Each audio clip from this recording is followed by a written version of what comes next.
that's Lamar Jackson. Lamar Jackson eviscerated the vaunted Browns defense today. 15 for 19, 187 yards, 2 passing touchdowns, 2 rushing touchdowns. So my question for you all on this is, what did you learn from the Ravens' dominating performance against this Browns team and Lamar Jackson? Lamar Jackson's really good, and as much as we were excited about Todd Monken's new offense, fundamentally, Todd Monken's offense is no different than any other offense that's ever had Lamar Jackson in it. Looks good when Lamar is balling.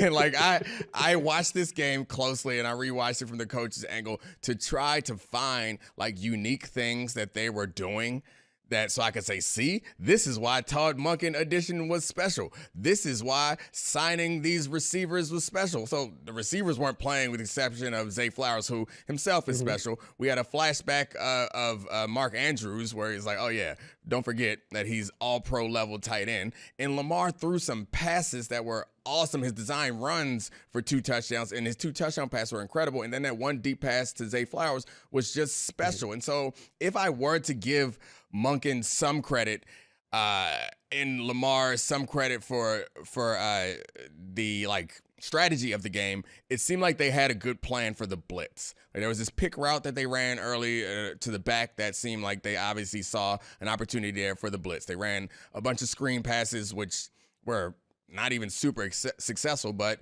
it is good to have those in the game plan against the blitz. And then there's a couple times where the blitz got home and Lamar just did Lamar things. So that's what it boils down to, is I don't give a damn what your scheme is. You got Lamar back there. If he is if he's on one that day, then you look like a great coach.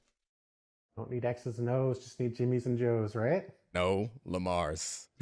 And Lamar's and Zay's. And Zay's? Yeah. I mean, this does feel like a team that's going to be taken as far as their star players are willing to, sort of put the team on their back. Like, it doesn't feel like they have a lot of easy answers necessarily at times, but it feels like they have players who can make hard answers possible. And, you're going to see games like Kyle Hamilton getting 3 sacks next week, and a combination of having a really talented safety and having a defensive coordinator who's going to create some opportunities for him against an offense that didn't really know how to match up. We saw Lamar hit some plays in this game that were, a product of Lamar extending the play, making stuff happen. Mark Andrews had a really long catch and run where, that was I think a scramble drill where Mark Andrews just got open and then, did sort of like the lumbering Travis Kelce 25-yard after catch, where it looks like you should be able to stop him and yet nobody can get near him. They have players capable of really great stuff. It's just, can they stay on the field? And can you, as a coach, do things that are not going to, sort of minimize their ability and create more opportunities for the vulnerable parts of this roster to be exposed? Last year we saw, in that Dolphins game, for example, they put their cornerbacks on an island and it didn't work out. If we can see the coaches do stuff to actually play to their star player strengths and minimize the weaknesses and the replacement level guys stuck in the lineup because of injuries, I think that can be a pretty good football team. Yeah, the defense played incredibly well also, but to be fair, they were playing up against the backup quarterback, which is, not necessarily all that much better than Deshaun Watson, or not all that much worse than Deshaun Watson. I guess Deshaun Watson got back on track. Deshaun Watson was better. Yeah, was better in this game. This was the best Deshaun Watson showing so far.